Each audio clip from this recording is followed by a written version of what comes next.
The inner body. Being is your deepest self. You spoke earlier about the importance of having deep roots within or inhabiting the body. Can you explain what you meant by that? The body can become a point of access into the realm of being. Let's go into that more deeply now. I am still not quite sure if I fully understand what you mean by being. Water, what do you mean by that? I don't understand it. This is what a fish would say if it had a human mind. Please stop trying to understand being. You have already had significant glimpses of being, but the mind will always try to squeeze it into a little box and then put a label on it. It cannot be done. It cannot become an object of knowledge and being. Subject and object merge into one.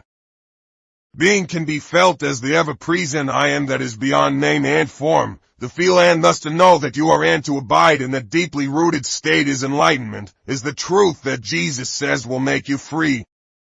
Free from what?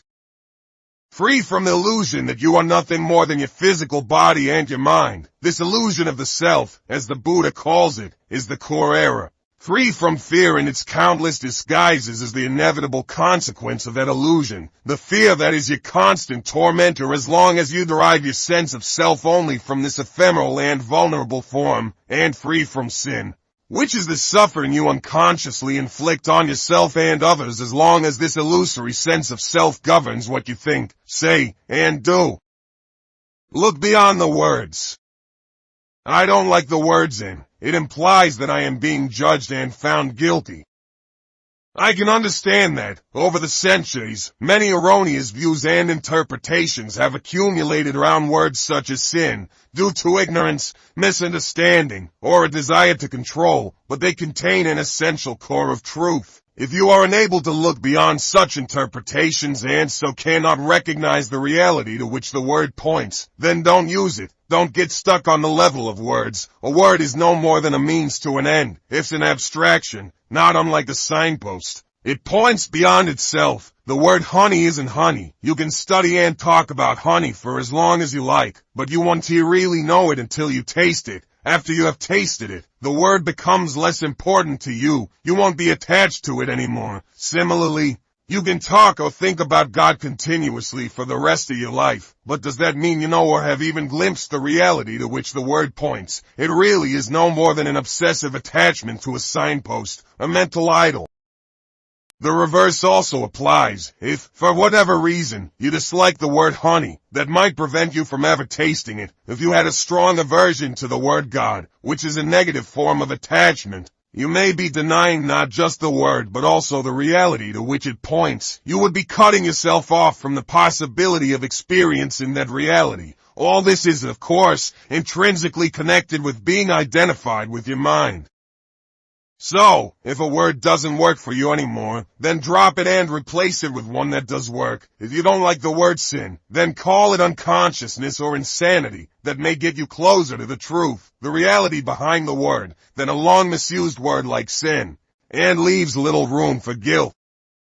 I don't like those words either. They imply that there is something wrong with me. I am being judged.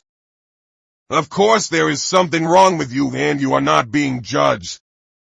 I don't mean to offend you personally, but do you not belong to the human race that has killed over 100 million members of their own species in the 20th century alone?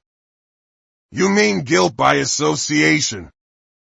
It is not a question of guilt, but as long as you are run by the egoic mind, you are part of the collective insanity. Perhaps you haven't looked very deeply into the human condition in its state of dominance by the egoic mind. Open your eyes and see the fear, the despair, the greed, and the violence that are all pervasive. See the heinous cruelty and suffering on an unimaginable scale that humans have inflicted and continue to inflict on each other as well as on other life forms on the planet. You don't need to condemn, just observe. That is sin.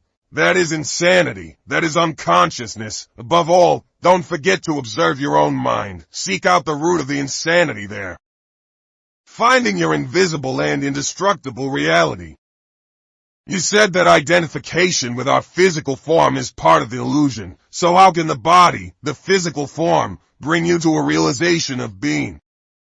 The body that you can see and touch cannot take you into being, but that visible and tangible body is only an outer shell, or rather a limited and distorted perception of a deeper reality, and your natural state of connectedness with being. This deeper reality can be felt every moment as the invisible inner body, the animating presence within you. So to inhabit the body is to feel the body from within, to feel the life inside the body and thereby come to know that you are beyond the outer form. But that is only the beginning of an inward journey that will take you ever more deeply into a realm of great stillness and peace, yet also of great power and vibrant life. At first, you may only get fleeting glimpses of it. But through them you will begin to realize that you are not just a meaningless fragment in an alien universe, briefly suspended between birth and death, allowed a few short-lived pleasures followed by pain and ultimate annihilation, underneath your outer form. You are connected with something so vast, so immeasurable and sacred, that it cannot be conceived or spoken of, yet I am speaking of it now. I am speaking of it not to give you something to believe in, but to show you how you can know it for yourself. You are cut off from being as long as your mind takes up all your attention. When this happens, and it happens continuously for most people, you are not in your body. The mind absorbs all your consciousness and transforms it into mind stuff. You cannot stop thinking. Compulsive thinking has become a collective disease. Your whole sense of who you are is then derived from mind activity. Your identity, as it is no longer rooted in being, becomes a vulnerable and ever-needy mental construct, which creates fear as the predominant underlying emotion. The one thing that truly matters is then missing from your life, awareness of your deeper self, your invisible and indestructible reality. To become conscious of being, you need to reclaim consciousness from the mind. This is one of the most essential tasks on your spiritual journey. It will free vast amounts of consciousness that previously had been trapped in useless and compulsive thinking. A very effective way of doing this is simply to take the focus of your attention away from thinking and direct it into the body, where being can be felt in the first instance as the invisible energy field that gives life to what you perceive as the physical body. Connecting with the inner body. Please try it now. You may find it helpful to close your eyes for this practice. Later on, when being in the body has become natural and easy, this will no longer be necessary. Direct your attention into the body. Feel it from within. Is it alive? Is there life in your hands, arms, legs, and feet, in your abdomen, your chest? Can you feel the subtle energy field that pervades the entire body and gives vibrant life to every organ and every cell? Can you feel it simultaneously in all parts of the body as a single field of energy? Keep focusing on the feeling of your inner body for a few moments. Do not start to think about it. Feel it. The more attention you give it, the clearer and stronger this feeling will become. It will feel as if every cell is becoming more alive, and if you have a strong visual sense, you may get an image of your body becoming luminous. Although such an image can help you temporarily, pay more attention to the feeling than to any image that may arise. An image, no matter how beautiful or powerful, is already defined in form, so there is less scope for penetrating more deeply. The feeling of your inner body is formless, limitless, and unfathomable. You can always go into it more deeply. If you cannot feel very much at this stage, pay attention to whatever you can feel. Perhaps there is just a slight tingling in your hands or feet. That's good enough for the moment. Just focus on the feeling. Your body is coming alive. Later, we will practice some more. Please open your eyes now, but keep some attention in the inner energy field of the body even as you look around the room. The inner body lies at the threshold between your form identity and your essence identity, your true nature. Never lose touch with it. Transformation through the body.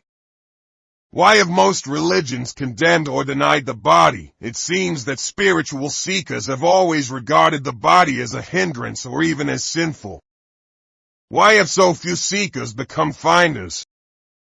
On the level of the body, humans are very close to animals. All the basic bodily functions, pleasure, pain, breathing, eating, drinking, defecating, sleeping, the drive to find a mate and procreate, and of course birth and death, we share with the animals. A long time after their fall from a state of grace and oneness into illusion, humans suddenly woke up in what seemed to be an animal body, and they found this very disturbing. Don't fool yourself. You are no more than an animal. This seemed to be the truth that was staring them in the face, but it was too disturbing a truth to tolerate. Adam and Eve saw that they were naked, and they became afraid. Unconscious denial of their animal nature set in very quickly. The threat that they might be taken over by powerful instinctual drives and revert back to complete unconsciousness was indeed a very real one. Shame and taboos appeared around certain parts of the body and bodily functions, especially sexuality. The light of their consciousness was not yet strong enough to make friends with their animal nature,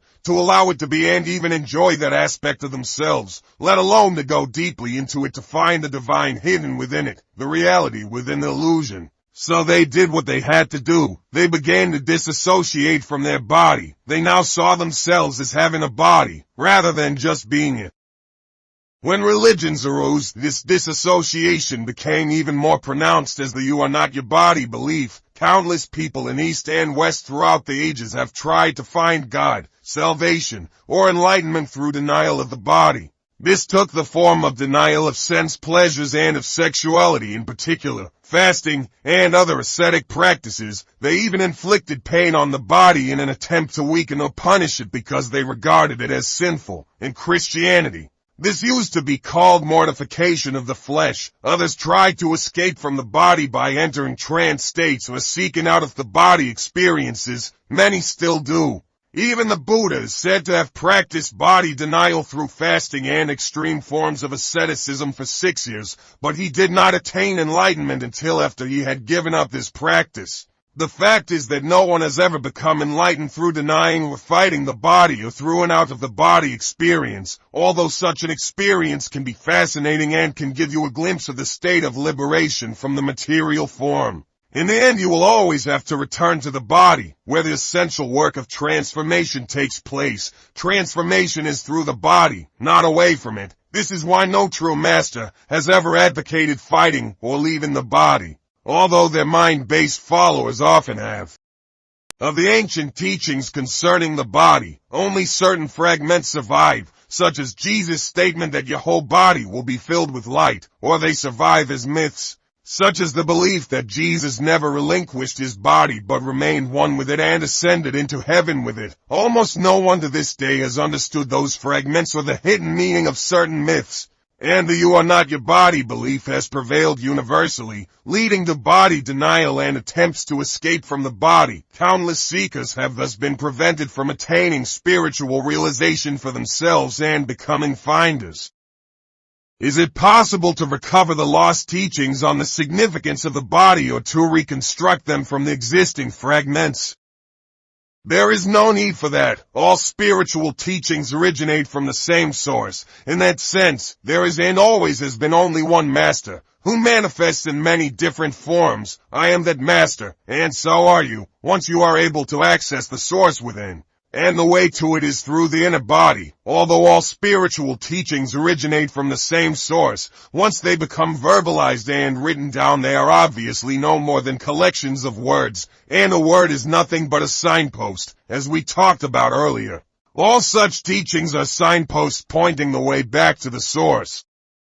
I have already spoken of the truth that is hidden within your body, but I will summarize for you again the lost teachings of the masters. So here is another signpost. Please endeavor to feel your inner body as you listen.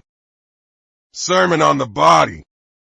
What you perceive as a dense physical structure called the body, which is subject to disease, old age, and death, is not ultimately real, is not you. It is a misperception of your essential reality that is beyond birth and death, and is due to the limitations of your mind, which, having lost touch with being, creates the body as evidence of its illusory belief in separation and to justify its state of fear. But do not turn away from the body, for within that symbol of impermanence, limitation, and death that you perceive as the illusory creation of your mind is concealed the splendor of your essential and immortal reality. Do not turn your attention elsewhere in your search for the truth, for it is nowhere else to be found but within your body.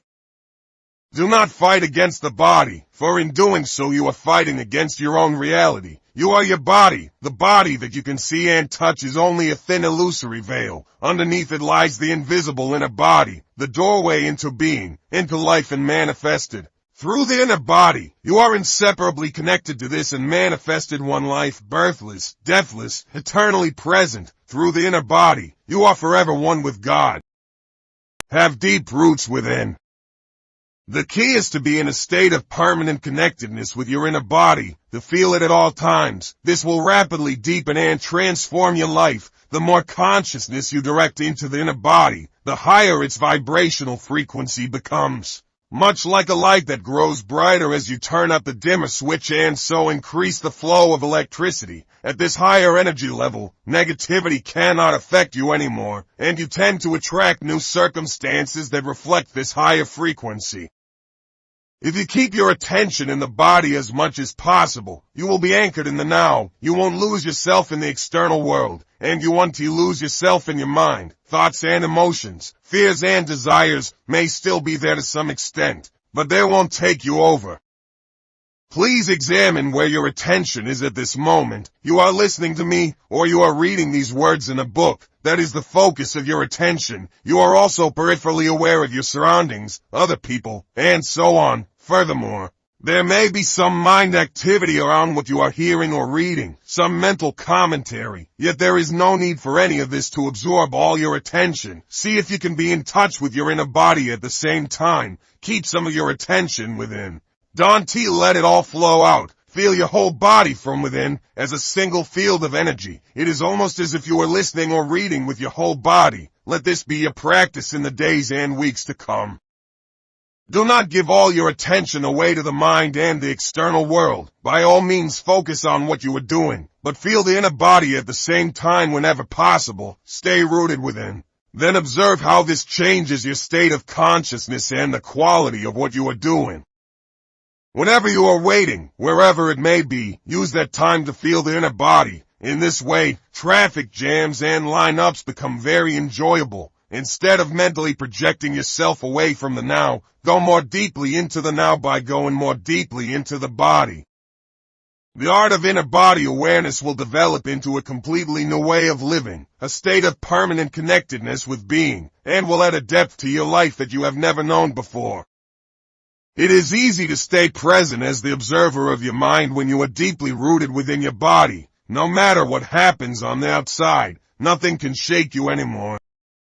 Unless you stay present, and inhabiting your body is always an essential aspect of it, you will continue to be run by your mind. The script in your head that you learned a long time ago, the conditioning of your mind, will dictate your thinking and your behavior. You may be free of it for brief intervals, but rarely for long. This is especially true when something goes wrong or there is some loss or upset. Your conditioned reaction will then be involuntary, automatic, and predictable, fueled by the one basic emotion that underlies the mind-identified state of consciousness, fear. So when such challenges come, as they always do, make it a habit to go within at once and focus as much as you can on the inner energy field of your body. This need not take long, just a few seconds, but you need to do it the moment that the challenge presents itself. Any delay will allow a conditioned mental emotional reaction to arise and take you over. When you focus within and feel the inner body, you immediately become still and present as you are withdrawing consciousness from the mind. If a response is required in that situation, it will come up from this deeper level. Just as the sun is infinitely brighter than a candle flame,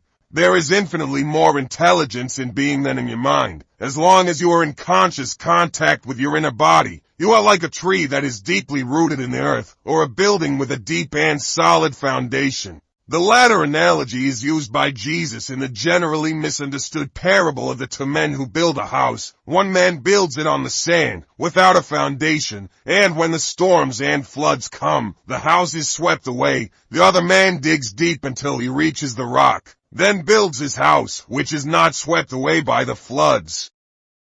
Before you enter the body, forgive. I felt very uncomfortable when I tried to put my attention on the inner body. There was a feeling of agitation and some nausea, so I haven't been able to experience what you are talking about. What you felt was a lingering emotion that you were probably unaware of until you started putting some attention into the body. Unless you first give it some attention, the emotion will prevent you from gaining access to the inner body. which ties at a deeper level underneath it. Attention does not mean that you start thinking about it. It means to just observe the emotion, to feel it fully, and so to acknowledge and accept it as it is. Some emotions are easily identified: anger, fear, grief, and so on. Others may be much harder to label. They may just be vague feelings of unease, heaviness, or constriction, halfway between an emotion and a physical sensation. In any case, what matters is not whether you can attach a mental label to it, but whether you can bring the feeling of it into awareness as much as possible. Attention is the key to transformation, and full attention also implies acceptance. Attention is like a beam of light, the focused power of your consciousness that transmutes everything into itself. In a fully functional organism, an emotion has a very short lifespan. It is like a momentary ripple or wave on the surface of your being. When you are not in your body, however, an emotion can survive inside you for days or weeks, or join with other emotions of a similar frequency that have merged and become the pain body, a parasite that can live inside you for years, feed on your energy, lead to physical illness, and make your life miserable. See Chapter 8. So place your attention on feeling the emotion, and check whether your mind is holding on to a grievance pattern such as blame, self-pity, or resentment that is feeding the emotion. If that is the case, it means that you haven't forgiven. Non-forgiveness is often toward another person or yourself, but it may just as well be toward any situation or condition, past, present, or future, that your mind refuses to accept. Yes, there can be non-forgiveness even with regard to the future. This is the mind's refusal to accept uncertainty, to accept that the future is ultimately beyond its control. Forgiveness is to relinquish your grievance and so to let go of grief. It happens naturally once you realize that your grievance serves no purpose except to strengthen a false sense of self. Forgiveness is to offer no resistance to life, to allow life to live through you. The alternatives are pain and suffering, a greatly restricted flow of life energy, and in many cases physical disease. The moment you truly forgive, you have reclaimed your power from the mind. Non-forgiveness is the very nature of the mind. Just as the mind-made false self, the ego, cannot survive without strife and conflict, the mind cannot forgive. Only you can. You become present. You enter your body. You feel the vibrant peace and stillness that emanate from being. That is why Jesus said, before you enter the temple, forgive. Your link within manifested. What is the relationship between presence and the inner body? Presence is pure consciousness, consciousness that has been reclaimed from the mind, from the world of form. The inner body is your link within manifested, and in its deepest aspect is the unmanifested. The source from which consciousness emanates as light emanates from the sun. Awareness of the inner body is consciousness remembering its origin and returning to the source. Is then manifested the same as being? Yes, the word unmanifested attempts, by way of negation, to express that which cannot be spoken, thought, or imagined. It points to what it is by saying what it is not. Being, on the other hand, is a positive term. Please don't get attached to either of these words or start believing in them. They are no more than signposts. You said that presence is consciousness that has been reclaimed from the mind. Who does the reclaiming? You do, but since in your essence you are consciousness, we might as well say that it is an awakening of consciousness from the dream of form. This does not mean that your own form will instantly vanish in an explosion of light. You can continue in your present form yet be aware of the formless and deathless deep within you. I must admit that this is way beyond my comprehension, and yet on some deeper level I seem to know what you are talking about. It's more like a feeling than anything else. Am I deceiving myself? No, you are not. Feeling will get you closer to the truth of who you are than thinking. I cannot tell you anything that deep within you don't already know. When you have reached a certain stage of interconnectedness, you recognize the truth when you hear it. If you haven't reached that stage yet, the practice of body awareness will bring about the deepening that is necessary, slowing down the aging process. In the meantime, awareness of the inner body has other benefits in the physical realm. One of them is a significant slowing down of the aging of the physical body. Whereas the outer body normally appears to grow old and wither fairly quickly, the inner body does not change with time, except that you may feel it more deeply and become it more fully. If you are 20 years old now, the energy field of your inner body will feel just the same when you are 80. It will be just as vibrantly alive as soon as your habitual state changes from being out of the body and trapped in your mind to being in the body and present in the now. Your physical body will feel lighter, clearer, more alive, as there is more consciousness in the body. Its molecular structure actually becomes less dense. More consciousness means a lessening of the illusion of materiality. When you become identified more with the timeless inner body than with the outer body, when presence becomes your normal mode of consciousness and past and future no longer dominate your attention, you do not accumulate time anymore in your psyche and in the cells of the body. The accumulation of time as the psychological burden of past and future greatly impairs the cell's capacity for self-renewal. So if you inhabit the inner body, the outer body will grow old at a much slower rate, and even when it does, your timeless essence will shine through the outer form, and you will not give the appearance of an old person. Is there any scientific evidence for this? Try it out and you will be the evidence. Strengthening the immune system. Another benefit of this practice in the physical realm is a great strengthening of the immune system which occurs when you inhabit the body. The more consciousness you bring into the body, the stronger the immune system becomes. It is as if every cell awakens and rejoices. The body loves your attention. It is also a potent form of self-healing. Most illnesses creep in when you are not present in the body. If the master is not present in the house, all kinds of shady characters will take up residence there. When you inhabit your body, it will be hard for unwanted guests to enter. It is not only your physical immune system that becomes strengthened, your psychic immune system is greatly enhanced as well. The latter protects you from the negative mental emotional force fields of others, which are highly contagious. Inhabiting the body protects you not by putting up a shield, but by raising the frequency vibration of your total energy field, so that anything that vibrates at a lower frequency, such as fear, anger, depression, and so on, now exists in what is virtually a different order of reality. It doesn't enter your field of consciousness anymore, or if it does, you don't need to offer any resistance to it because it passes right through you. Please don't just accept or reject what I am saying. Put it to the test.